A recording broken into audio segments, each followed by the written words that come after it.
Hello students, चलो अब start करते हैं electric field of continuous charge distribution. अभी तक हम लोगों ने इलेक्ट्रिक फील्ड में जो पढ़ा था वो पॉइंट चार्ज के कारण इलेक्ट्रिक फील्ड निकालना सीखा। ठीक है, उसी में एक पॉइंट रख दिया, कभी 3 रख दिया, कभी 4 रख दिया, तो उसके अकॉर्डिंग हम लोग पॉइंट चार्ज के कारण इलेक्ट्रिक फील्ड मैग्नीट्यूड में निकाल पाएंगे अब एंड डायरेक्शन में निकाल लेंगे। और वही बेसिक फॉर्मूला है electric field due two point charges KQ/R²। ठीक है, अब उसी का यूज हम लोग यहाँ पे करेंगे electric field of a continuous charge distribution. अब कंटिन्यूस चार्ज डिस्ट्रीब्यूशन का मीनिंग क्या होता है? मीन्स जहाँ पे चार्ज डिस्क्रीट नहीं हो, मतलब एक पॉइंट दूसरे पॉइंट पे चार्ज, तीसरे पॉइंट पे चार्ज अलग अलग ऐसा ना हो।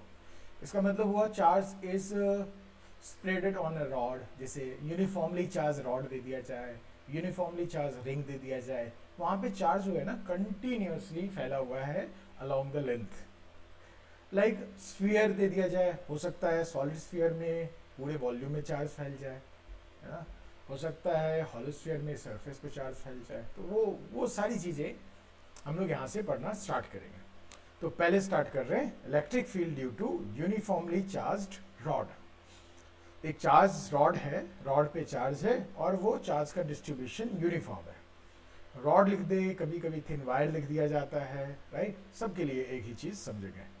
और ये चार्ज का डिस्ट्रीब्यूशन यूनिफॉर्म है, तो उस यूनिफॉर्मली चार्ज डिस्ट्रीब्यूशन जिस रॉड पे है उसका इलेक्ट्रिक फील्ड निकालना है। तो केस 1 करते हैं। केस 1 क्या है?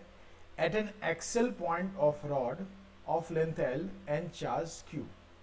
मतलब पहले तो एक रॉड है जिसका लेंथ L है और उस पे चार्ज Q है। ठीक है, और उस पे उसके कहाँ पे, किस पॉइंट पे? तो एक्सेल पॉइंट पे।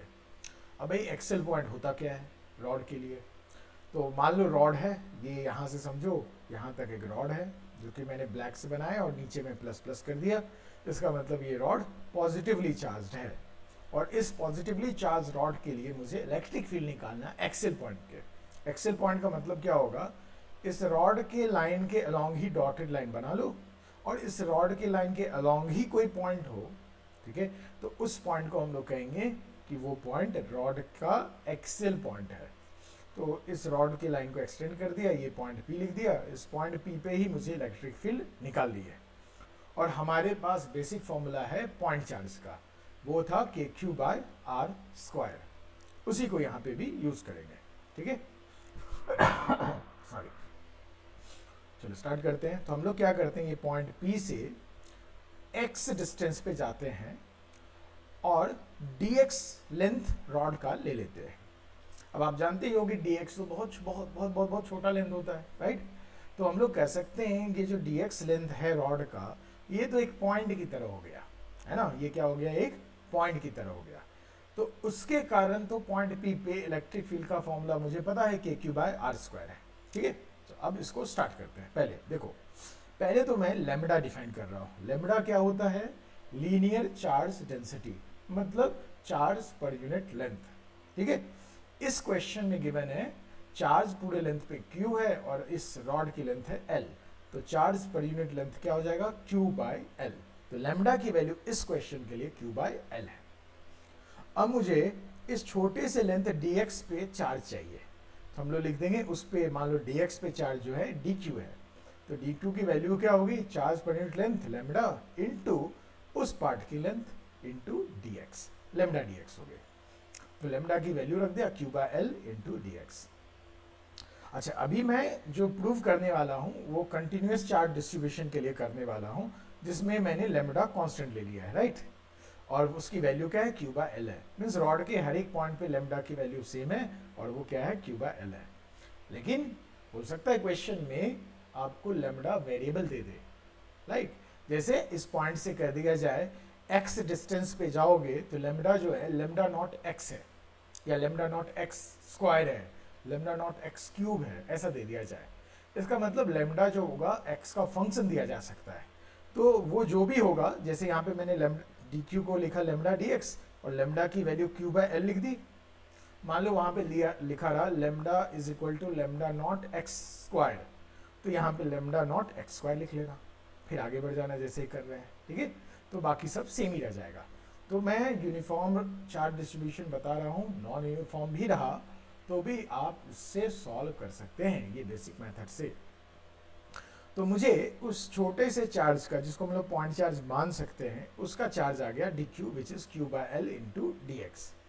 अब उस पॉइंट चार्ज के लिए इलेक्ट्रिक फील्ड तो p पे निकाल सकते हैं हम लोग, k क्यू बार स्क्वायर, वही लिख दिया। Electric field dE is equal to k, उसकी चार्ज क्या थी dq, और वहां से p पॉइंट की डिस्टेंस क्या है x है, x रेज्ड पावर 2।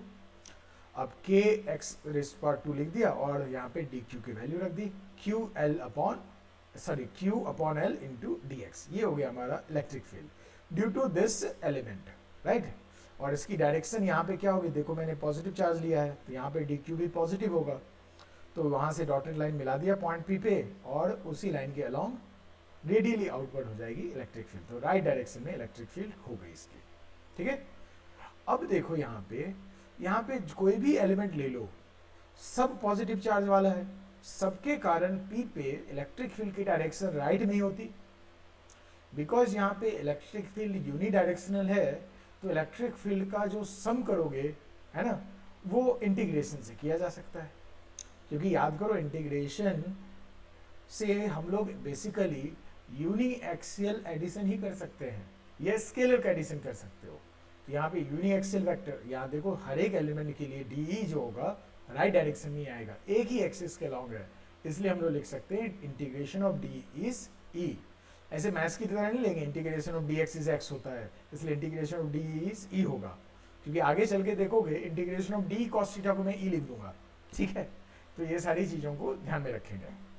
तो यूनी एक्सियल वेक्टर का ही इंटीग्रेशन हम लोग कर सकते हैं ना, तो यूनी एक्सियल कर लिया, इज इक्वल टू डी की वैल्यू यहाँ से रख दिया, यहाँ रख दिया। अब जानते हो के क्यू एल कॉन्स्टेंट है, बाहर आ गया इंटीग्रेशन से, अंदर क्या बचा 1/x² था, तो इसको लिख दिया x raised power -2 dx। Limit अब लगाएंगे। अच्छा यहाँ पे वेरिएबल कौन है, x है ना, तो लिमिट किसकी लगेगी, x की लगेगी। तो अब x है क्या, x was the distance of element from point P। तो पहला एलिमेंट कहाँ आता, P से r डिस्टेंस पे, देखो रॉड का पहला एंड यहीं से स्टार्ट होता, तो यही पहला एलिमेंट होता। लास्ट वाला एलिमेंट क्या होता है रॉड का, ये वाला पॉइंट हो जाता है, राइट। तो पहले एलिमेंट के लिए x की वैल्यू क्या हो जाती, r, देखो r दिया हुआ है, और लास्ट वाले एलिमेंट के लिए x की वैल्यू क्या हो जाती, r प्लस एल, है ना, यहाँ से r प्लस एल, वो रख दिया r प्लस एल। इंटीग्रेट कर लेंगे, इंटीग्रेट करेंगे, लिमिट पुट करेंगे, ये आंसर आ गया K Q by L in the bracket 1/r minus 1/r plus L, हो गया। तो एक तो ये फॉर्मूला एक्सियल पॉइंट पे इलेक्ट्रिक फील्ड निकालने के लिए काम आ जाएगा, राइट। दूसरा, इफ मान लो वेरिएबल लेमडा रहा तो बस कुछ नहीं करने का, यहाँ क्यू बाय एल रहने की जगह जो भी लेमडा दिया हुआ फंक्शन एक्स का दिया रहेगा वो रख देने का, और सिर्फ सारा प्रोसेस लगा देने का। अच्छा, इंपॉर्टेंट बात ये है कि हर एक पार्ट के बाद में जहाँ पे भी मुझे लगा है कि ये नीट के लिए सिर्फ इम्पॉर्टेंट है या आईआईटी के लिए है, तो मैं स्पेसिफाई करूँगा। तो ये वाला जो पार्ट है ये सबके लिए इम्पॉर्टेंट है, नीट वाले को भी पढ़ना चाहिए, जेई वाले को भी करना चाहिए, एडवांस वाले को भी करना चाहिए, है ना। एडवांस वाले के लिए क्या करेगा, लेमडा को वेरिएबल ले लेगा, एक्स का फंक्शन ले लेगा और सॉल्व करा देगा, ठीक है। ये सबको आना चाहिए, ओके। अब इसी पे बेसिस पे इरोडोव ने 3.13, है ना, उसमें एक क्वेश्चन लिखा। बस उन्होंने क्या किया, इस रॉड की लेंथ L को 2a लिख दिया, तो L को 2a लिख दिया, मैं भी यहाँ पे L जहाँ जहाँ है वहाँ 2a लिख दिया, मेरा आंसर आ गया ये वाला, है ना। अब इज इक्वल, इसको थोड़ा सा मैं सॉल्व कर देता हूँ, तो LCM ले लो, उसको सॉल्व करोगे तो ये आ जाएगा के Q upon r in the bracket r plus 2a, है ना। LCM लिया, बस ये आ गया। अब मैं क्या कर रहा हूँ, ये r प्लस 2a में r को कॉमन लेके बाहर ले जाऊंगा, तो बाहर में क्या होगा, r रेज़्ड पावर 2 हो जाएगा, अंदर में क्या बचेगा, r तो कॉमन ले लिया, 1 प्लस 2a बाय r हो जाएगा, ठीक है।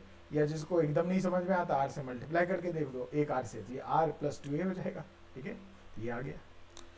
अब एरोडोव ने एम्फेसिस दिया इस बात पे कि if r is very very large then a, what is r, r is the distance of the point from the rod. If r की वैल्यू a से बहुत ज़्यादा बड़ी हो जाए तो यहाँ पे हम लोग अप्रॉक्सीमेशन कर लेंगे, तो देखो 2a अपॉन r को अप्रॉक्सीमेटली 0 लिख देंगे, r बहुत ज़्यादा है, ऐसे मान लो r 1 लाख है, a 1 है, तो 2/1 लाख, अब 1 प्लस 2/1 लाख 1 ही लिख दो सबको, तो कोई फर्क नहीं पड़ेगा। मीन्स हमारा अप्रोक्सीमेशन बहुत ज़्यादा गलत नहीं रहेगा, है ना। ऐसे नहीं रैंडम कुछ भी अप्रोक्सीमेशन ले ले। तो r is very very larger then a, तो आप इसको 1 लिख दोगे, है ना। 2a/r को 1 लिख दोगे, सॉरी 0 लिख दोगे, 2a/r को क्या लिख दोगे, 0 लिख दोगे, ये पूरा का पूरा टर्म 1 हो जाएगा। इलेक्ट्रिक फील्ड की वैल्यू क्या आ जाएगी, kq/r²। अच्छा, ये जाना पहचाना है ना फॉर्मूला, हाँ, पॉइंट चार्ज का फॉर्मूला था ये, kq/r²। तो इरोडोव कहना क्या चाहता है, इरोडोव ये कहना चाहता है कि किसी भी रॉड से, ठीक है, बहुत दूर के डिस्टेंस पे कोई पॉइंट है, तो उस पॉइंट के लिए ये जो रॉड है पॉइंट चार्ज की तरह ही काम करता है, ठीक है। किसी रॉड के बहुत ज्यादा दूर वाले पॉइंट के लिए ये रॉड कैसा काम करता है, पॉइंट चार्ज के जैसा ही काम करता है, इसलिए उस केस में यही फॉर्मूला लिख देंगे, है ना। चलो बढ़िया, बहुत दूर का पॉइंट। अच्छा, अब देखो केस 1 मैंने डिस्कस किया, तो पहला काम क्या करना चाहिए कि जैसे बोल रहा था उसको समझने का कोशिश करते जाते। फिर क्या करना, रुकना है, इसको नोट्स में लिख लेना, एकदम एग्जैक्टली ऐसा ऐसा लिख लेने का ना। लिखने के बाद फिर वीडियो ऑन नहीं करना है, उसके बाद इसको देखना है, नोटबुक में आप देखो कि सारा पॉइंट समझ में आया या नहीं आया। इफ समझ में आ गया तो फिर वीडियो को स्टार्ट करके देखो, और इफ नहीं समझ में आया तो वीडियो इस पार्ट को फिर से देखो, राइट, ताकि सब कुछ समझते समझते करते जाना है। और बेसिक नॉलेज थोड़ा बहुत रहा तो आपको समझ में आ जाएगा, ठीक है। चलिए, अब हम लोग इसी के बेसिस पे एक एग्जांपल ले लेते हैं। यहाँ पे मैंने क्या किया, एक रॉड ले लिया जो इनफाइनाइट लेंथ का है, और एक पॉइंट P ले लिया, वो रॉड के इस राइट साइड एंड से r डिस्टेंस पे है, ठीक है। अब मुझे इस रॉड के कारण इस पॉइंट P पे इलेक्ट्रिक फील्ड निकालनी है। पहले तो इनफाइनाइट टर्म को समझो। इनफाइनाइट को ऐसे कोई टर्म, इनफाइनाइट का मतलब क्या, कितना लंबा, वो कुछ बोल नहीं सकते। ये एक कंपेरेबल टर्म हम लोग फिजिक्स में यूज करते हैं। इसका मतलब हुआ इनफाइनाइट रॉड का मतलब हो गया रॉड की लेंथ r से बहुत बहुत ज्यादा है, और उल्टा कर सकते हो, r is very very less than l और लेंथ ऑफ रॉड, जस्ट इसका उल्टा देखो ना, यहाँ पे लिखा r is very very larger then a, है ना। तो पॉइंट चार्ज की तरह करने लगा, इसका उल्टा समझो कि rod is very large as compare to distance of the point from the rod, ठीक है। अब इसको समझते हैं। कुछ नहीं, पहले जो किया था वही, यहाँ से x ले लेते, dx ले लेते, वहाँ से dq का इलेक्ट्रिक फील्ड निकालते d, और सब कुछ इंटीग्रेट करते, मतलब यहाँ तक आ जाते, ठीक है। सेम प्रोसेस करते हुए यहाँ पे आ जाते, ठीक है। तो वो मैंने जानबूझ के लिख लिया kq/l इंटीग्रेशन x⁻² dx। अब लिमिट लगा लो बस। अब बहुत सारे जगह पे इनफाइनाइट रॉड की जगह चार्ज और लेंथ ना दे के लैम्डा दे देता है, तो q/l की जगह लैम्डा लिख लो, ठीक है। अब लिमिट लगाते हैं। देखो यहाँ से P पॉइंट से रॉड का जो पहला एंड है वो यहाँ है, उस एंड के लिए, राइट मोस्ट एंड के लिए x की वैल्यू क्या हो जाती है, r, तो लोअर लिमिट r लिख दिया। और रॉड का एंड वाला पॉइंट इस पॉइंट P से कितना दूर हो जाता, तो टेंस टू इन्फिनिटी लिख देते, इन्फिनिटी लिख दिया, है ना। इसको सॉल्व कर लो, सॉल्व करेंगे तो लिमिट लगाना आना चाहिए आपको, लगा लिया, और आंसर आ जाएगा E = k⁻/r।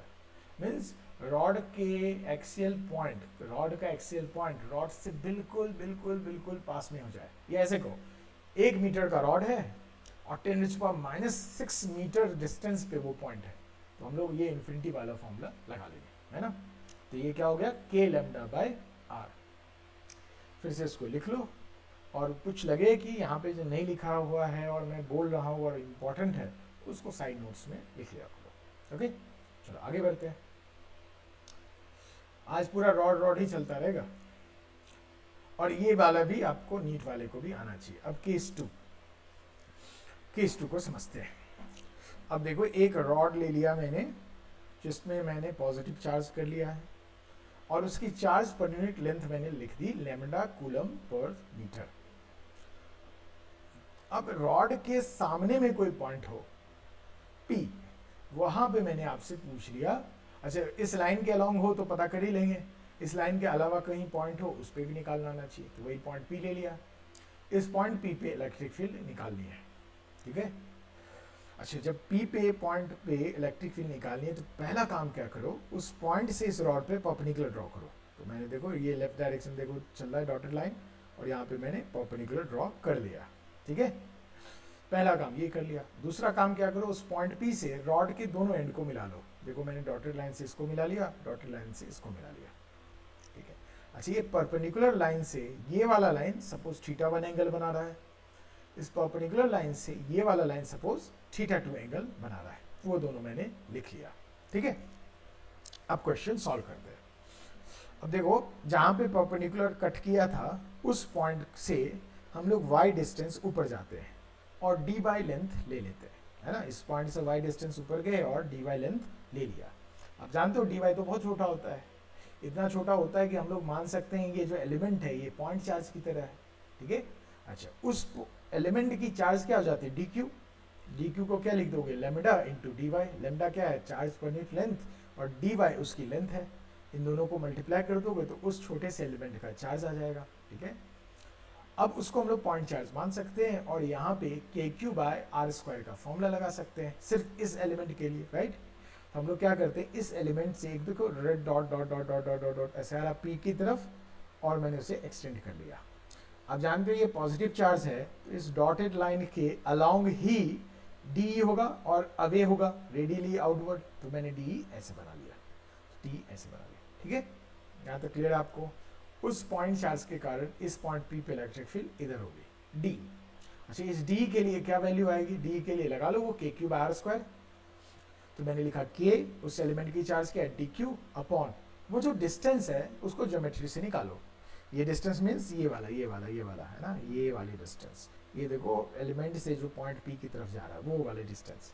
अच्छा, यहाँ देखो एक राइट एंगल ट्राइंगल दिख रहा है आपको, एक राइट एंगल ट्राइंगल छोटा सा दिख रहा है, इसका अपोजिट साइड y है और ये एंगल है θ, और ये जो है बेस जो है ये d लेंथ का है ना। परपेंडिकुलर डिस्टेंस क्या है, d है, तो हाइपोटेनियस क्या हो जाएगा, d sec θ होगा, ठीक है।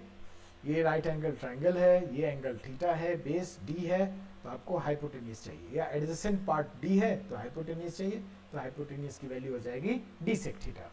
तो वही लिख दिया k, q की जगह लिख दिया dq एलिमेंट का चार्ज अपॉन r² की जगह लिख दिया d sec θ का होल स्क्वायर। बस dq की वैल्यू यहाँ पुट कर ली तो वो हो गया k, dq की जगह लिख दिया लैम्डा dy अपॉन ये हो जाएगा d² sec² θ। तो इस एलिमेंट के कारण p पॉइंट पे इलेक्ट्रिक फील्ड रेडियली आउटवर्ड है और उसकी मैग्नीट्यूड ये है। यहाँ तक क्लियर है। अब d का इंटीग्रेशन नहीं करेंगे, यहाँ पे क्यों नहीं करेंगे, सोचो। अलग अलग एलिमेंट देखोगे, अलग अलग एलिमेंट लोगे, इस पॉइंट पी से मिलाओगे, क्या वो एक ही लाइन के अलोंग होगा या अलग अलग लाइन के अलोंग होगा, अलग अलग लाइन के अलोंग होगा। उन सारे डी को ऐड करोगे, क्या वेक्टर में ऐसे ऐड करते हैं क्या कि अलग अलग एंगल पे है 4 वेक्टर और 3 वेक्टर दोनों को ऐड करके 7 लिख दिया, ऐसे तो नहीं करते ना, क्योंकि हर एक एलिमेंट के लिए जो डी पॉइंट पी पे आएगा वो मल्टी एक्सेल है, उनको डायरेक्ट ऐड नहीं करते, है ना। उसके लिए वेक्टर फॉर्म यूज करते हैं, या उन सब का x कंपोनेंट को अलग ऐड कर लो और y कंपोनेंट को अलग ऐड कर लो, है ना। तो x कंपोनेंट आपको नेट आ जाएगा, y कंपोनेंट नेट आ जाएगा। तो यहाँ पे भी हम लोग वही करेंगे कि सबके x कंपोनेंट को अलग ऐड कर लो और सबके y कंपोनेंट को अलग ऐड कर लो, और इस ऐड करने को ही हम लोग कहेंगे इंटीग्रेशन, ठीक है। तो हम लोग क्या किया, d ले लिया। अच्छा, ये एंगल थीटा है तो ये एंगल भी थीटा हो जाती है, तो d का ये हॉरिजॉन्टल कंपोनेंट आ जाता है d cos theta, and d का वर्टिकल कंपोनेंट आ जाता d sin थीटा, जो कि नीचे होता, ठीक है। अब यहाँ पे ध्यान से देखो, अलग अलग एलिमेंट के लिए थीटा की वैल्यू अलग होगी, d तो कांस्टेंट होगा, k लैम्डा d कांस्टेंट है। यहाँ पे देखो y वेरिएबल है और ये थीटा वेरिएबल है, तो भाई ऐसे तो सॉल्व होता नहीं है। इफ ये थीटा रखना है तो इसको d थीटा में कन्वर्ट करो, या सेक थीटा को y के टर्म में कन्वर्ट करो, तभी इंटीग्रेशन पॉसिबल होगा, ठीक है। उसको देखते हैं। उसी के लिए थोड़ा सा हम लोग यहाँ मैनिपुलेट कर रहे हैं, तो लेट tan थीटा लिखते हैं। ये देखो राइट एंगल ट्राइंगल में tan थीटा क्या हो जाता है, y अपॉन d, लिख दिया y अपॉन d, तो y की वैल्यू हो जाती d tan theta. Left side right side को d थीटा से डिफरेंशिएट कर लो, थीटा से डिफरेंशिएट कर दिया, dy by d theta is equal to d tan theta, d tan theta upon d theta क्या हो जाता है, sec स्क्वायर थीटा, ये हो गया। तो dy की वैल्यू क्या हो जाएगी, d sec square theta into d theta, ठीक है। tan थीटा लिख दिया y बाई डी, y की वैल्यू ये लिख दी और डिफरेंशिएट कर दिया थीटा से, आंसर ये आ गया, है ना यहाँ तक, सॉरी। अब d की वैल्यू रख देते हैं, d क्या था, k लैम्डा, लिख दिया k लैम्डा, डी वाई की वैल्यू यहाँ से पुट कर लो, बस यहाँ पे डी वाई की जगह ये वाला डी वाई रख लो, रख लिया, upon D square sec square theta. देखो sec square theta sec square theta cancel हो गया, तो क्या बचा, अच्छा एक डी से एक डी कैंसिल हो जाता, तो क्या हो जाता के lambda by D into D theta. अब गौर से देखो इस डी में वाई टर्म गायब हो गया, के लैम्डा डी जो बचा हुआ है वो सब कांस्टेंट है, तो थोड़ा हमें हेल्प मिल गया। ये मैनिपुलेशन इंटीग्रेशन में करना पड़ रहा है। यहाँ पे हम लोग क्या करेंगे, इस रॉड के जो परपेंडिकुलर है या राइट डायरेक्शन में जो जा रहा है या परपेंडिकुलर लाइन के अलॉन्ग सारे डी को ऐड कर लेंगे, तो सारे डी क्या है, डी कॉस थीटा है, तो integration of D cos theta करोगे तो आपको ई का परपेंडिकुलर कंपोनेंट, परपेंडिकुलर मैं बोल रहा हूँ परपेंडिकुलर टू द रॉड वाला कंपोनेंट आ जाएगा, या इस डायग्राम के अकॉर्डिंग राइट साइड वाला आपको कंपोनेंट मिल जाएगा। तो यहाँ पे देखो ई परपेंडिकुलर का आंसर हो गया डी कॉस थीटा का इंटीग्रेशन। लिख लेंगे इक्वल टू, यहाँ से डी कॉस थीटा लिख दो, सॉरी डी लिख दो, यहाँ से कॉस थीटा लिख दो। अच्छा देखो डी लिखते तो के लैम्डा बाई डी बाहर आ जाता, अंदर में क्या बचता, कॉस थीटा डी थीटा। ठीक है, यहाँ तक मैंने क्या किया, डी को अंदर रख लिया, ठीक है, और जो कांस्टेंट था उसको बाहर कर लिया। वो कौन कांस्टेंट है, के लैम्डा बाई डी कांस्टेंट है। अब इंटीग्रेशन क्या हो जाएगा, यहाँ पे लिमिट देखो, थीटा वेरिएबल है यहाँ पे देखो, तो वेरिएबल है थीटा, तो यहाँ पे लिमिट लगाएंगे। अब थीटा मैंने लिया कहाँ से था, इस परपेंडिकुलर लाइन से मैंने थीटा क्लॉकवाइज लिया था, राइट। तो हम लोग क्या करेंगे, क्लॉकवाइज एंगल को पॉजिटिव मान लेंगे, एंटी क्लॉकवाइज को नेगेटिव मान लेंगे। ठीक है, क्लॉकवाइज को पॉजिटिव मान लेंगे तो एंटी क्लॉकवाइज को नेगेटिव मान लेंगे। तो पहला एलिमेंट जो आएगा, हम लोग एकदम लोअर मोस्ट से स्टार्ट करते लिमिट रखना, तो पहला एलिमेंट ये वाला आता है रॉड का लोअर मोस्ट एंड, उसके लिए थीटा की वैल्यू क्या आती है, माइनस थीटा टू, तो लोअर लिमिट लिख दिया माइनस थीटा टू। अच्छा परपेंडिकुलर से ये वाला एंड कितना एंगल बना रहा है, थीटा वन, किस डायरेक्शन में बना रहा है, क्लॉकवाइज में, तो प्लस थीटा वन लिख दिया, राइट। अब इसको लिमिट पुट करेंगे, ये आंसर आ जाएगा आपका। तो हमारा ई परपेंडिकुलर का वैल्यू आएगा के lambda by D sine theta one plus sine theta to. ठीक है, अब डी साइन थीटा का आप इंटीग्रेशन कर लो, तो आपको रॉड के पैरेलल डायरेक्शन में, रॉड के पैरेलल डायरेक्शन में आपको इलेक्ट्रिक फील्ड का कंपोनेंट निकल जाएगा। तो ई पैरेलल लिख दिया, ये क्या होगा, integration of D sine theta. D की वैल्यू फिर से ये वाली यहाँ रख दी, के लैम्डा बाई डी बाहर चला जाएगा, अंदर बचेगा sine theta D theta, limit वही रख देगा माइनस थीटा टू से टू प्लस थीटा वन, रख दिया, सॉल्व किया, ये आ गया। तो ई पैरेलल की वैल्यू ये हो गई, के lambda by D cos theta two minus cos theta one. जब इतना हो गया इसको लिखो पहले, और यहाँ पे देखो मैंने जो डी यहाँ से रखा पुट किया उसको समझो, और फिर लिमिट पुट करके ये आंसर लाओ। ठीक है, अब आगे बढ़ते हैं, इसके बाद तुम लोग पहले कर लेना रुक के, फिर आगे बढ़ना ना। नोट, ये फिर से आ रहा है भाई साहब इरोडोप से 3.13 में, वही वाला जो पीछे किया था, यहाँ पे भी वही करेंगे कि रॉड से बहुत दूर हो जाएगा तो देखोगे ये रॉड पॉइंट चार्ज की तरह बिहेव करेगा। तो पहले रॉड लिया मैंने, और ये जो पॉइंट पी है इस पे इलेक्ट्रिक फील्ड निकालनी थी, इससे मैंने परपेंडिकुलर ड्रॉ किया। लकीली वो जो परपेंडिकुलर है वो इस रॉड को आधा आधा बांट दे रहा है, इसका मतलब पी से परपेंडिकुलर जो है वो बाइसेक्टर है ना, लेंथ बाइसेक्टर है, तो आधा आधा बांट दिया इस पी को, पी ने वहाँ से। फिर क्या काम करना है, वो लेंथ मान लो डी है, फिर से इसको इस एंड से मिला लो, इस एंड से मिला लो, और परपेंडिकुलर लाइन से वो एंड का एंगल थीटा हो जाएगा, ये भी थीटा हो जाएगा। क्यों होगा ये समझ में आ रहा है आपको, इस केस में एग्जैक्टली मैंने ये परपेंडिकुलर ड्रॉ किया तो ये और ये हो गया, तो ये भी एंगल थीटा, ये भी एंगल थीटा हो जाएगी। ये सब आपको ज्योमेट्री में आता होगा। अब ध्यान से समझो, अब यही वाला मैं फॉर्मूला यूज करता, तो इस केस में थीटा वन भी थीटा है, थीटा टू भी थीटा है, तो थीटा वन की जगह थीटा रखते, थीटा टू की भी जगह थीटा रखते, तो ये तो जीरो हो जाता। ई पैरेलल क्या हो जाता, जीरो हो जाता। ई परपेंडिकुलर क्या हो जाता, के लैम्डा बाई डी कॉपी कर लिया, sine theta plus sine theta, क्योंकि इस क्वेश्चन में थीटा वन थीटा टू दोनों थीटा है, तो लिख दिया sine theta plus sine theta, two sine theta. ठीक है, तो अब यहाँ पे क्या करते हैं, के बाई डी लिख दिया, लैम्डा की जगह लिख दिया क्यू अपॉन टू ए। मीन्स क्वेश्चन लिखा है, इस पे पूरा चार्ज क्या है, क्यू है, और इसकी लेंथ क्या है, टू ए है, तो लैम्डा की जगह क्या लिखोगे, चार्ज अपॉन लेंथ, तो क्यू अपॉन टू ए लिख दिया। फिर ये टू कॉपी कर लिया, साइन थीटा, इस डायग्राम से साइन थीटा देख के बताओ क्या हो जाएगा, डी सॉरी साइन थीटा, ये थीटा है ना, अपोजिट साइड तो ए हो गया ना, ए अपॉन रूट अंडर ए स्क्वायर प्लस डी स्क्वायर हो जाएगा। ये राइट एंगल ट्राइंगल, ध्यान से देखो, ये लिख दिया साइन थीटा की जगह, थोड़ा रीअरेंज कर लिया तो ये आ गया। ई की वैल्यू क्या होगी, K Q upon D under root A square plus D square, यहां तक आया। अब हम लोग फिर से लिखते हैं कि if capital sorry D is very very large then A, D represent क्या कर रहा था, distance of point from the rod, और ये इफ ये जो पॉइंट है इस रॉड से बहुत दूर हो जाए, बहुत दूर हो जाए, ठीक है, तो हम लोग क्या सोचेंगे, तो capital sorry D is very very larger than A, तो यहाँ सोचो डी बहुत बड़ा है, तो डी को मान लो 1 लाख है और ए मान लो 1 है, 1 लाख का होल स्क्वायर में एक ऐड कर रहे हो, कौन सा बड़ा तूफान ला रहे हो, तो भूल जाओ 1 ऐड मत करो, तो भी बहुत ज़्यादा क्राइम नहीं करोगे। तो इसका मतलब ये ए स्क्वायर को आप भूल सकते हो, ठीक है। तो ये रूट में डी स्क्वायर बचता, उसको डी लिख देते, तो डी इंटू डी क्या हो जाता है, डी स्क्वायर। तो ये वाला हम लोग ने अप्रोक्सीमेशन किया, तो E इज इक्वल टू के क्यू बाई डी स्क्वायर हुआ। डी क्या था, उस पॉइंट का रॉड से डिस्टेंस।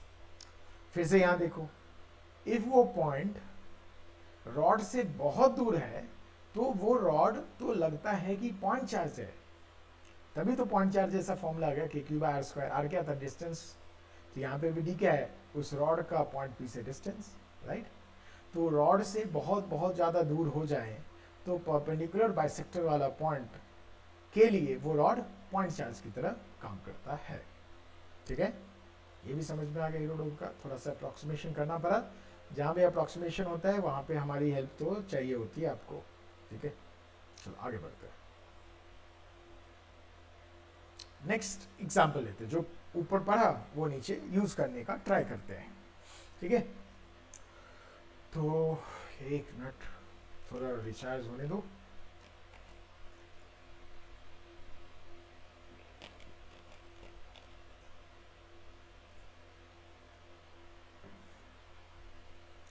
ये रॉड है जिसपे चार्ज पर यूनिट लेंथ लेमडा कूलम पर मीटर गिवन है, और ये पॉइंट पी है, पी से मैंने परपेंडिकुलर ड्रॉ किया तो वो डिस्टेंस ए दिया हुआ है, जिसको मैं डी लिखता था वो ए लिखा हुआ है, मान लो ये डी है, लेट ये डी है, डी है।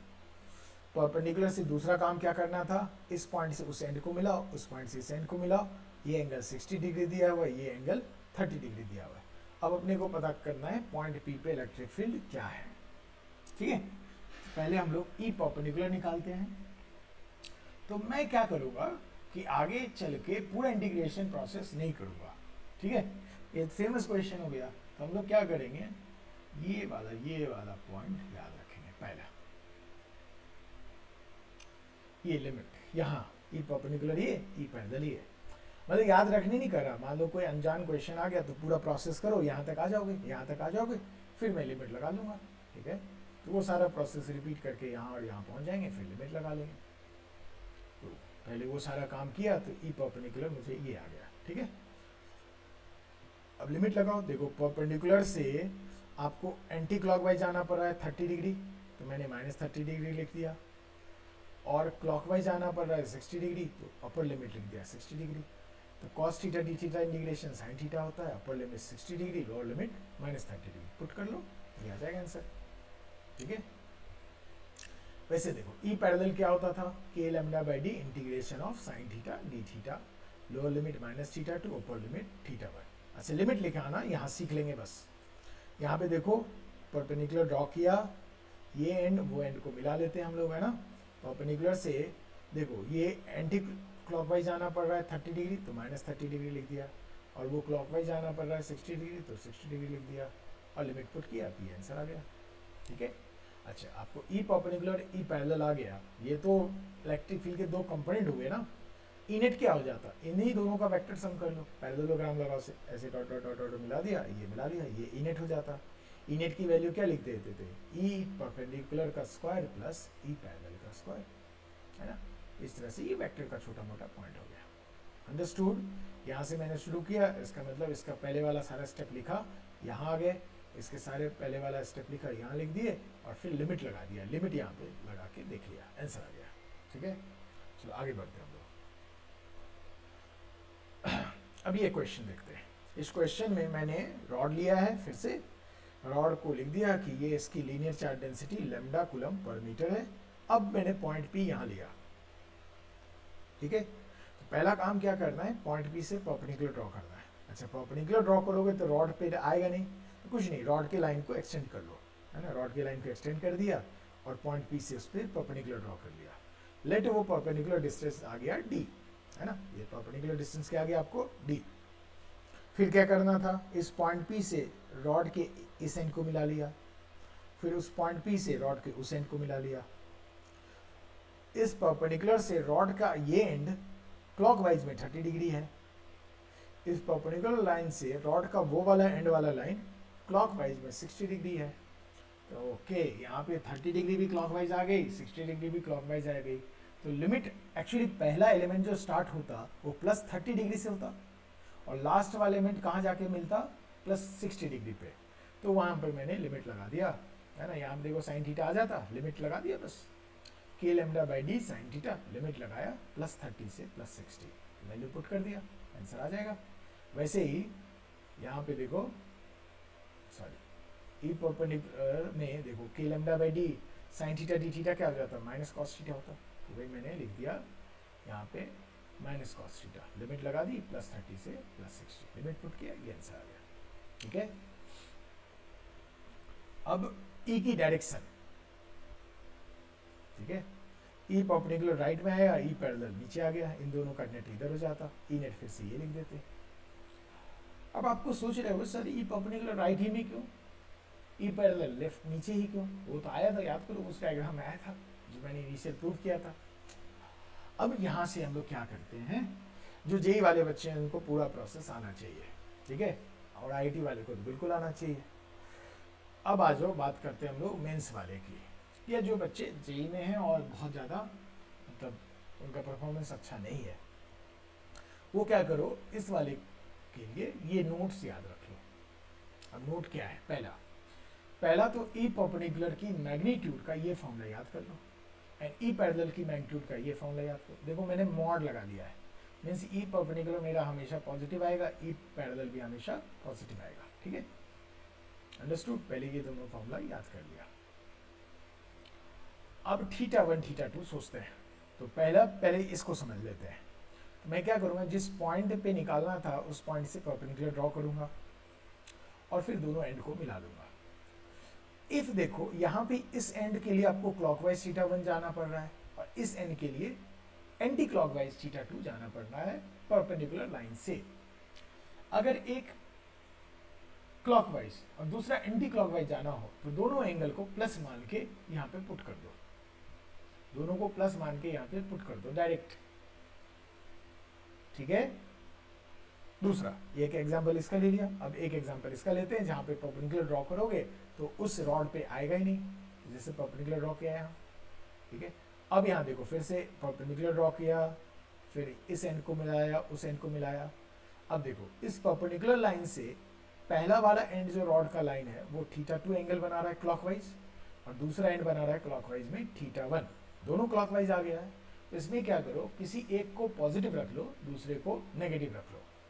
मतलब जैसे इस वाले क्वेश्चन में मान लो मैं डायरेक्ट ही फॉर्मूला यूज करना चाहता, पीछे का कोई इंटीग्रेशन नहीं करना चाहता हूँ, ठीक है, डायरेक्ट ये यूज करना चाहता हूँ। तो मैं देखो यहाँ से प्लस 30, सॉरी ये भी क्लॉकवाइज आया, ये भी क्लॉकवाइज आया था, तो एक को प्लस मान लो प्लस 60 बोला तो यहाँ पे माइनस 30 यहाँ पे पुट कर दो इस फॉर्मूले में डायरेक्ट। देखो लिमिट में मैं प्लस 30 प्लस 60 लगा रहा था, है ना, वो तो बेसिक साइंस हुआ, वो तो करना ही था वैसा। लेकिन मान लो जिसको करना ही नहीं, इंटीग्रेशन समझना ही नहीं है, तो वो ये फॉर्मूला रख लो।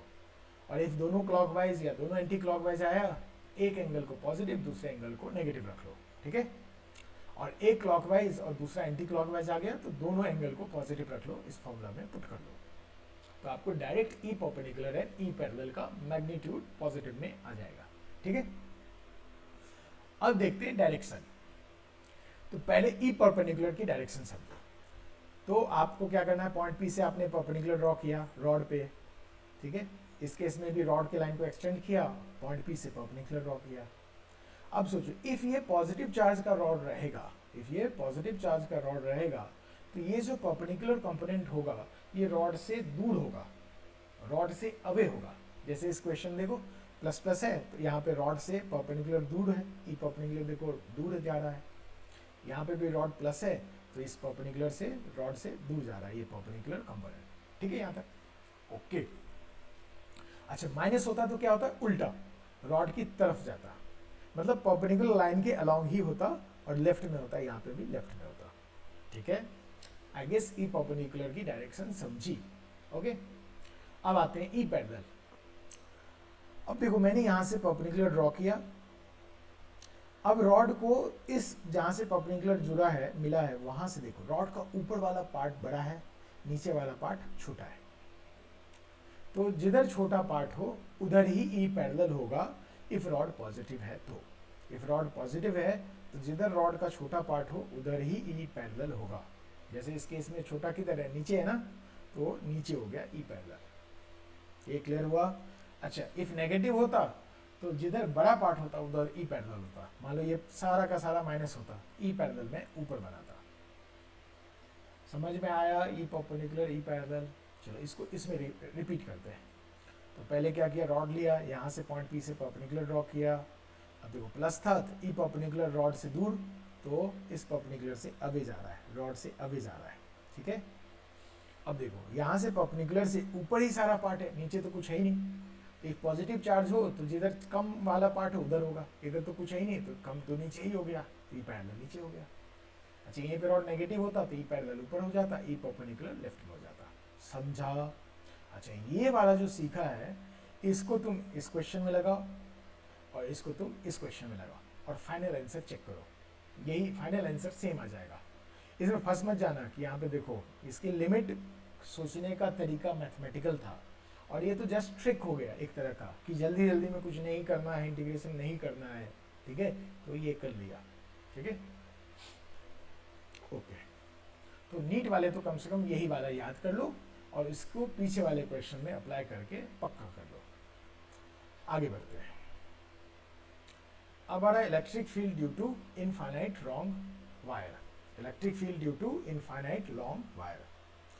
तो देखो इनफाइनाइट लॉन्ग वायर ले लिया, इसके सामने कोई पॉइंट पी है, वहां पे इलेक्ट्रिक फील्ड निकालनी है।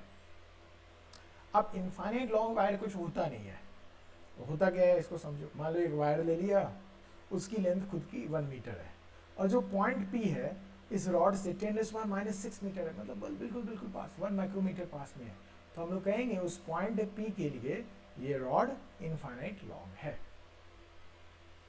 ठीक है, तो इनफाइनाइट लॉन्ग वायर का मतलब समझा, उस वायर की लेंथ से वो डिस्टेंस बहुत ही कम हो, तो हम लोग कहेंगे ये वायर इनफाइनाइट लॉन्ग है।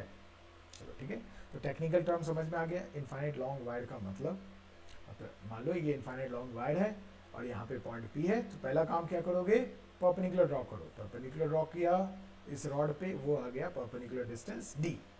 फिर क्या करना है, इस परपेंडिकुलर से रॉड को उस एंड को मिलाना है। कब मिला होगा, रॉड तो इन्फिनिटी तक जा रही है ना, तो कब मिलेगा, तो यहाँ से भी उस रॉड के पैरेलल लाइन ड्रॉ कर लोगे तो वो दोनों जाके इन्फिनिटी में मिल जाएगा।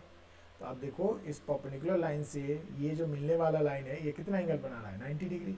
ठीक है, वैसे नीचे भी इन्फिनिटी तक जा रहा है, तो यहाँ से पॉइंट पी से उस नीचे वाले पॉइंट को मिलाना होता तो कैसे ले जाना पड़ता, रॉड के पैरेलल लेते, ये भी 90 डिग्री। अब मैं वो शॉर्टकट वाला फॉर्मूला यूज़ कर लेता हूँ। तो देखो परपेंडिकुलर ड्रॉ किया, तो यहाँ से उस एंड के लिए क्लॉकवाइज जाना पड़ रहा है और इस एंड के लिए एंटी क्लॉकवाइज जाना है, तो मैं दोनों एंगल को प्लस प्लस लिख दूंगा। तो θ1 + 90, θ2 + 90। ठीक है, अच्छा ई पैरेलल क्या हो जाता है याद करो। अब यहाँ फॉर्मूला याद करो क्या था, याद करना भी आसान है। देखो k λ/d sin θ2 + sin θ1 perpendicular. Parallel क्या हो गया, k λ/d cos θ2 - cos θ1, cos θ2 - cos θ1। ठीक है, अब वहाँ उस वाले केस में देखो कि θ1 θ2 90 + 90 + 90 तो 0 हो जाता, ई पैरेलल क्या हो जाता, 0 हो जाता, तो इसलिए लिख दिया ई पैरेलल 0। अब ई परपेंडिकुलर फॉर्मूला क्या था, k λ/d sin θ2 + sin θ1, θ1 भी 90 θ2 भी 90, sin 90 sin 90 1 1 2 हो जाता, तो आंसर क्या हो जाता, 2k λ/d। ई परपेंडिकुलर की मैग्नीट्यूड क्या आ गई, 2k λ/d। अब डायरेक्शन देखते हैं, तो परपेंडिकुलर ड्रॉ कर लिया, ई पैरेलल तो 0 ही, इसको तो भूल ही जाओ। तो हम लोग देखो पॉजिटिव चार्ज है ना, तो यहाँ पे परपेंडिकुलरली आउटवर्ड होता, मतलब राइट डायरेक्शन में होता ई का डायरेक्शन, ई परपेंडिकुलर राइट में है, बिकॉज ई पैरेलल 0 है तो ई परपेंडिकुलर ही ई हो जाएगा, नेट ई। इस रॉड के कारण इलेक्ट्रिक फील्ड की डायरेक्शन किधर होगी, इधर राइट में होगा, और उसकी वैल्यू क्या आ जाएगी 2k लैम्डा बाय डी। ठीक है, ये तो बहुत सारे लोग इसको तो याद भी करके रख लेते हैं, ये फॉर्मूला को और ये डायरेक्शन को। अच्छा, माइनस चार्ज होता तो लेफ्ट डायरेक्शन में होता, इसी परपेंडिकुलर लाइन के अलोंग, और इसकी भी वैल्यू यही होती। डन। तो समझ में आ गया इनफाइनाइट लॉन्ग वायर के कारण इलेक्ट्रिक फील्ड की वैल्यू। अच्छा, गौर करो, ये सब आपने ग्रेविटेशन में किया है। ग्रेविटेशन में इनफाइनाइट वायर होता था, वहाँ पे चार्ज पर यूनिट लेंथ की जगह मास पर यूनिट लेंथ होता था, उसको लैम्डा लिख देंगे, m बाय लेंथ को। डिस्टेंस d, k की जगह क्या लिख दोगे, g लिख दोगे, g लिख दोगे। अच्छा, वहाँ पे ग्रेविटेशनल फील्ड निकालनी हो तो इस वायर को माइनस चार्ज की तरफ सोचा करो, तो सेम रिजल्ट देगा। ठीक है, तो ग्रेविटेशनल फील्ड भी निकाल सकते हो यहाँ से। नेक्स्ट आता है electric field due to semi infinite wire. अच्छा, सेमी इनफाइनाइट वायर एक टेक्निकल टर्म है, इसको समझो। इसका मतलब हुआ कि अच्छा वो पॉइंट, ये रॉड तो बहुत बड़ा होगा एज कंपेयर टू ये डिस्टेंस d। जब आपने एक बहुत बड़े रॉड के सामने, बहुत बड़ा रॉड ले लो, या रॉड 1 मीटर का लिया, ये पॉइंट पे इससे 10⁻⁻6 मीटर पे, मतलब बहुत पास में है। अब उस पॉइंट P से आपने परपेंडिकुलर ड्रॉ किया इस रॉड पे, तो वो मान लो रॉड के एंड पे आ जाए। P से परपेंडिकुलर ड्रॉ किया और वो कहाँ जाए, रॉड के एंड पे आ जाए, तो कहेंगे इस पॉइंट P के लिए वो रॉड सेमी इनफाइनाइट है। ओके, उस पॉइंट P के लिए रॉड कैसा है, सेमी इनफाइनाइट है, मतलब आधा इनफाइनाइट। एज इफ लग रहा है ना, नीचे का आधा इनफाइनाइट रॉड कट कर लिया आपने ऐसा लग रहा है। ठीक है, ओके, चलो आप सॉल्व करते हैं। तो पहला परपेंडिकुलर ड्रॉ किया, ये डिस्टेंस d हो गई। अब परपेंडिकुलर से उसको मिलाना है तो आपको किधर जाना होगा, पैरेलल ऊपर। तो ये परपेंडिकुलर से एंगल कितनी बन गई, 90 डिग्री। अच्छा, इस परपेंडिकुलर, इस पॉइंट P से इस एंड को मिलाओगे, नीचे वाले एंड को मिलाओगे, तो थीटा क्या हो जाएगी, 0 ही हो जाएगी। तो θ1 + 90, θ2 0। 0 में प्लस माइनस लिखने का कोई मतलब ही नहीं, ये दोनों हो गया। अब ई परपेंडिकुलर का फॉर्मूला क्या था, k lambda by d sin θ2, मतलब sin 0 प्लस sin θ1 sin 90। तो ये वैल्यू पुट किया, k लैम्डा बाय d आ गया। ई पैरेलल क्या होता था, k lambda by d cos θ2 minus cos θ1। cos θ2 means cos 0, cos θ1 यहाँ रख दिया वैल्यू। cos 0 1 होती, cos 90 0 होती, ये भी k लैम्डा बाय d हो गया, है ना, दोनों की मैग्नीट्यूड सेम हो गई। ई नेट क्या होता है, under root E perpendicular square plus E parallel square. तो इसको सॉल्व कर लेते रख के, तो क्या आ जाता है, √2 k lambda by d। Okay, अब देखो ई परपेंडिकुलर ई पैरेलल की डायरेक्शन निकालते हैं। तो पॉइंट P से परपेंडिकुलर ड्रॉ कर दिया, ये प्लस दिख रहा है तो आउटवर्ड हो जाता, तो ई परपेंडिकुलर राइट में आ जाता।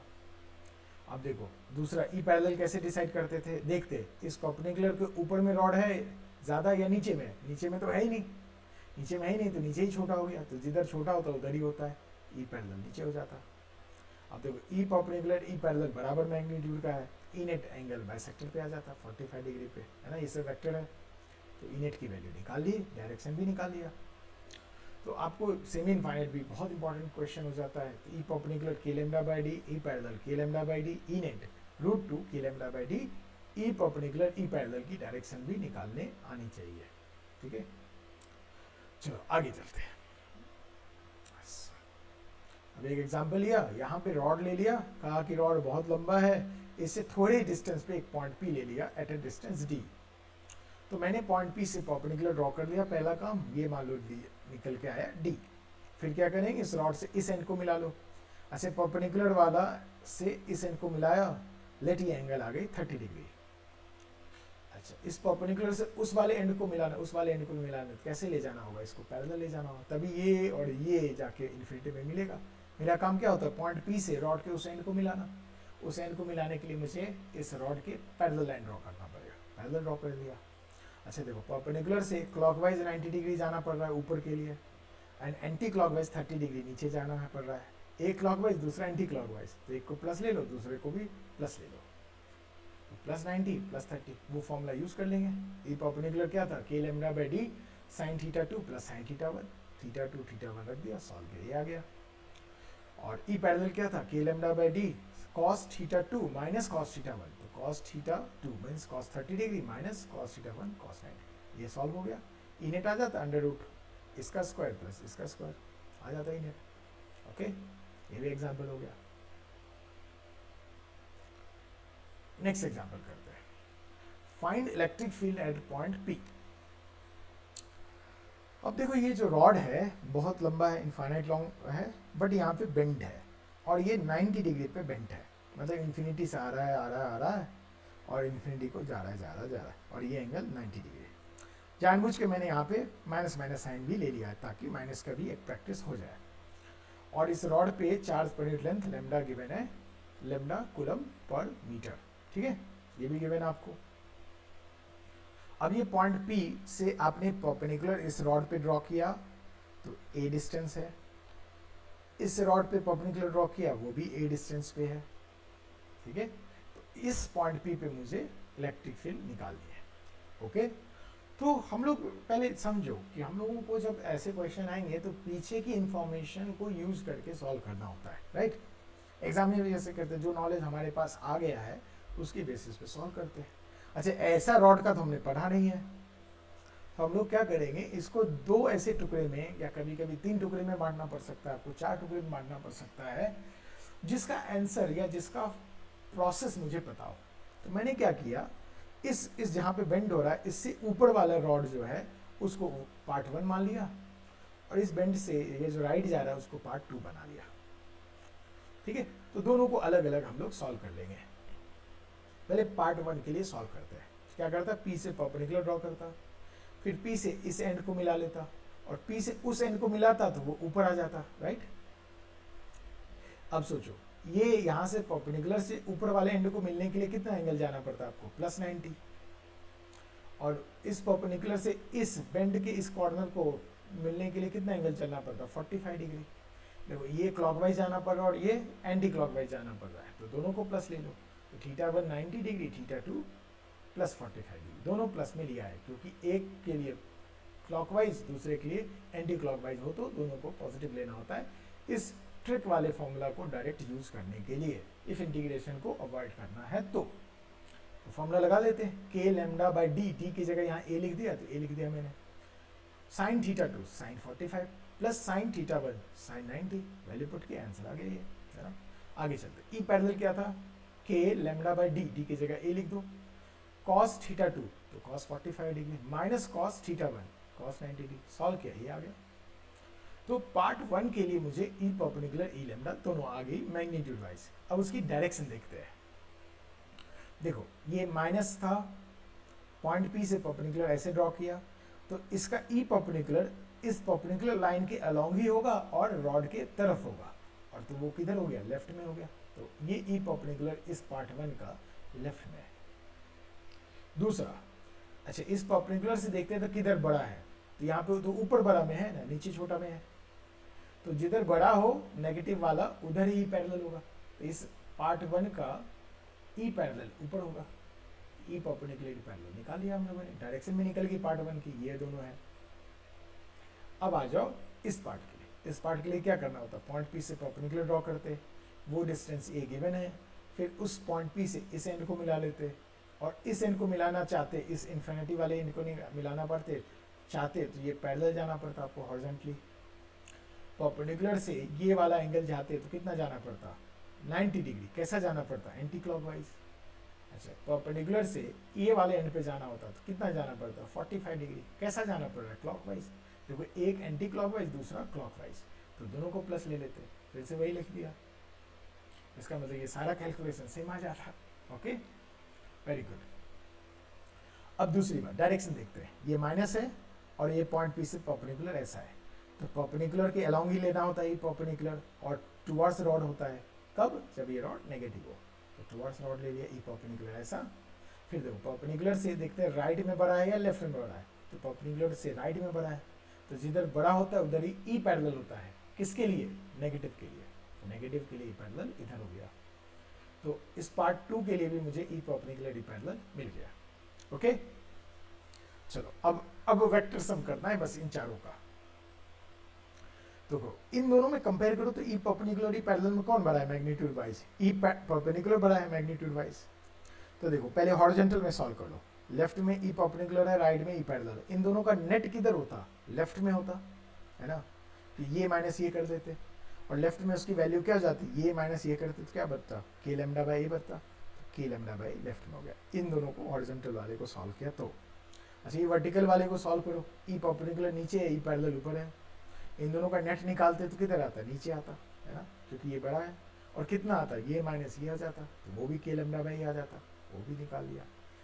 ई नेट क्या होता, इन दोनों का वेक्टर सम। अब देखो ये के लैम्डा बाई ए, ये K lambda by A, E net का फॉर्मूला क्या होता था, root under E perpendicular square plus E parallel square, या E X square plus E Y square, बचपन से पढ़े हो।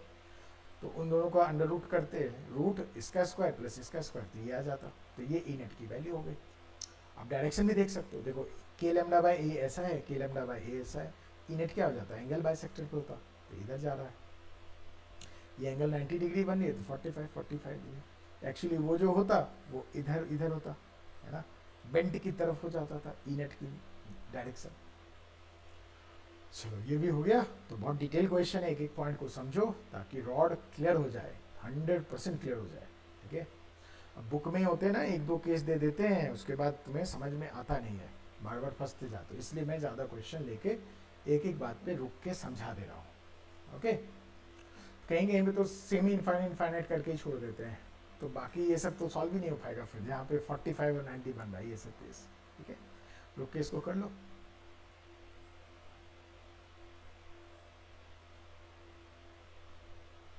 Next example. A particle of mass m and charge q is at a distance d above an infinite long charged wire. अब देखो एक infinite long charged wire है जो कि horizontally placed है, इसकी चार्ज पर यूनिट लेंथ लैम्डा कूलम पर मीटर गिवन है।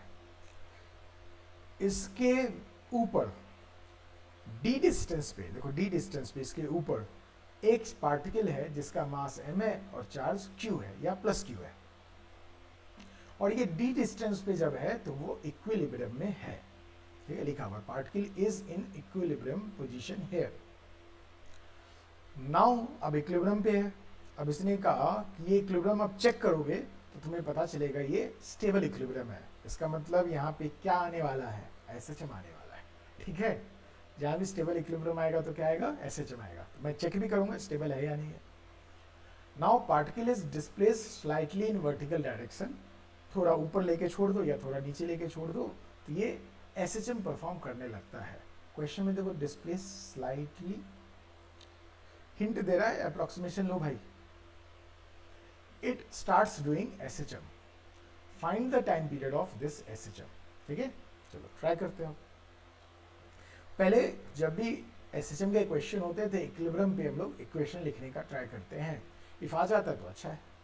तो देखो ये वायर बना दिया यहाँ से d डिस्टेंस पे, अब देखो इनफाइनाइट वायर के लिए इलेक्ट्रिक फील्ड इस पॉइंट पे किधर होती, ऊपर होती, ऊपर होती। अब देखो याद करो फोर्स का फॉर्मूला क्या पड़ा था, QE, तो यहाँ पे जो चार्ज है उस पर फोर्स निकालना है, उस पर फोर्स कौन लगाएगा, ये वायर लगाएगा ना, तो इस वायर का उस पॉइंट पे इलेक्ट्रिक फील्ड निकालो, वो क्या होता था याद करो, पीछे का formula 2k lambda by D है ना, 2k lambda by D. Infinite rod का देखना केस, तो परपेंडिकुलरली आउटवर्ड होता, बाहर की तरफ होता, और पैरेलल ई पैरेलल 0 होता था उसमें, ठीक है। इस वायर के कारण उस पॉइंट पे इलेक्ट्रिक फील्ड हो जाता 2k लैम्डा बाई डी, और वो हो जाता ऊपर। बिकॉज यहाँ पे पॉजिटिव चार्ज है तो इस पॉजिटिव चार्ज पे इलेक्ट्रिक फोर्स ऊपर लगता। अच्छा ये फोर्स का फॉर्मूला हो गया Q इंटू ई, याद करो force was equal to Q into E, तो ये चार्ज पॉजिटिव है, इलेक्ट्रिक फील्ड ऊपर है तो फोर्स भी ऊपर हो गया, और इस पे धरती माता mg फोर्स नीचे लगाएंगे, है ना, तो mg नीचे और ये फोर्स ऊपर। बिकॉज ये इक्विलिब्रियम में है तो हम लोग लिख सकते हैं upward force is downward force. तो एट इक्विलिब्रियम हमें एक इक्वेशन मिल गया, mg is equal to Q 2k lambda by D, है ना। इसको थोड़ा अरेंज कर लिया, आगे काम आएगा, तो Q इंटू 2k लैम्डा की वैल्यू लिख देंगे mg d, लिख दिया यहाँ पे, देखेंगे बाद में काम आएगा। चलो आगे बढ़ते हैं हम लोग। अब आगे क्या है कि इस इनफाइनाइट रॉड में ये पॉइंट पे इक्विलिब्रियम था, वहां से मैंने x डिस्प्लेस किया, तो x ऊपर लेके गए हम लोग, है ना, x ऊपर लेके गए, ये पॉइंट पे आ गए। अब रॉड से वो पॉइंट कितने डिस्टेंस पे हो गया, d प्लस एक्स, तो वहाँ पे इलेक्ट्रिक फील्ड की वैल्यू क्या हो जाती है, 2k lambda upon d plus x, वहाँ इलेक्ट्रिक फील्ड लिख दिया और वहाँ के चार्ज से मल्टीप्लाई कर दिया, तो उस चार्ज का फोर्स हो गया। तो उस चार्ज का फोर्स क्या हो गया, q into 2k lambda upon d plus x. और उसकी फोर्स की डायरेक्शन किधर होती, ऊपर होती। क्यों होती, F is equal to Q E, if Q is positive F will be parallel to E, ठीक है। और किसी भी चार्ज पे फोर्स कैसे निकालते हैं, तो फोर्स होता है Q इंटू ई, जिस चार्ज पे फोर्स निकालना है उस चार्ज की वैल्यू ले लो और बाकी जो बचा हुआ है उसका फील्ड ले लो। तो बाकी बचा क्या था, रॉड का फील्ड ले लिया, वो चार्ज ले लिया, ठीक है। ये हो गई हमारी इलेक्ट्रिक फील्ड का फोर्स, ऊपर आ गया। mg नीचे लगता। अब सोचो mg इसके बराबर है, अब इसमें d प्लस एक्स नीचे कर दो, ये वाली वैल्यू छोटी हो जाएगी ना, तो कौन बड़ा हो जाएगा, mg बड़ा हो जाएगा। mg will be greater than this. तो देखो इस केस में आपने ऊपर ले गए तो mg नीचे लग रहा है, ऊपर ये वाला फोर्स लग रहा है, कौन बड़ा हो गया, mg। तो नेट फोर्स किधर आ जाएगा, नीचे। देखो आपने x ऊपर ले गया तो नेट फोर्स किधर आ गया, नीचे। मतलब कैसा इक्विलिब्रियम, स्टेबल इक्विलिब्रियम। आपने x से ऊपर डिस्प्लेस किया, रिस्टोरिंग फोर्स किधर आ रही है, नीचे आ रही है। तो कैसा इक्विलिब्रियम, ये स्टेबल इक्विलिब्रियम हो गया। इसका मतलब जहां जहां स्टेबल इक्विलिब्रियम होती है वहां वहां क्या आता है, SHM आता है, ठीक है। अब रिस्टोरिंग फोर्स का मैग्नीट्यूड, डायरेक्शन मैंने चेक कर लिया है ना, तो मैं सिर्फ यहाँ पे मैग्नीट्यूड चेक कर रहा हूँ। तो एफ आर की वैल्यू क्या हो जाती है, mg माइनस के, तो लिख दिया mg माइनस ये। तो F R is equal to mg। अब देखो मैंने क्या किया, q 2k लैम्डा को यहाँ से पुट कर दिया, तो वो क्या हो जाता है mgd upon d plus x. अब यहाँ पे एलसीएम लेके सॉल्व किया तो ये आ गया, तो हो गया mg upon d plus x into x. क्या रिस्टोरिंग फोर्स x का डायरेक्टली प्रोपोर्शनल है, अभी नहीं, नीचे भी x है भाई, d प्लस एक्स है, बिल्कुल नहीं है, ऐसे नहीं डायरेक्टली प्रोपोर्शनल लिख देगा। अभी थोड़ा सा अप्रोक्सीमेशन करना होगा और उसके लिए तो लिखा हुआ था the particle is slightly displaced from its equilibrium position. इसका मतलब x की वैल्यू बहुत कम है। If x is very very less than d, तो d प्लस एक्स को अप्रोक्सीमेटली d लिख दो तो कोई तकलीफ नहीं होगी। देखो d मान लो 1 लाख है, x 1 है, 1 लाख में 1 ऐड करो, बहुत ज़्यादा फर्क नहीं पड़ेगा। तो हम लोग अप्रोक्सीमेटली d प्लस एक्स को d लिख देंगे, तो d लिख दिया। तो याद करो SHM में restoring force was something into x, वो समथिंग को हम लोग k लिख देते थे। तो और टाइम पीरियड का फॉर्मूला डायरेक्ट लिख सकते थे। टाइम पीरियड क्या होता था, 2 pi under root m by K. तो 2 पाई अंडर रूट m, और ये वाला जो कांस्टेंट है ये नीचे लिख दिया, तो mg नीचे होता है, d ऊपर होता है, mm कैंसिल होता है, ये आंसर आ जाता। तो ये टाइम पीरियड क्या आ गया, 2 pi under root d by g। समझा। अच्छा मान लो ये नहीं लिखा होता कि स्लाइटली डिस्प्लेस, तो फिर ये स्टेबल इक्विलिब्रियम होता और आपने थोड़ा ज़्यादा डिस्प्लेस करके छोड़ दोगे तो ये ऑसिलेशन करेगा, कोई दिक्कत नहीं है, लेकिन SHM नहीं करेगा, ठीक है। ऑसिलेशन का जनरली आपको टाइम पीरियड नहीं निकालने पूछा जाएगा, क्योंकि सॉल्व ऐसा ही क्वेश्चन पूछा जाएगा ना जो सॉल्व हो जाए, तो ये सॉल्व हो जाता है अप्रोक्सीमेशन लेके। अप्रोक्सीमेशन नहीं लेंगे तो सॉल्व नहीं होगा, तो फिर तो आप मुश्किल में पड़ जाओगे, ठीक है।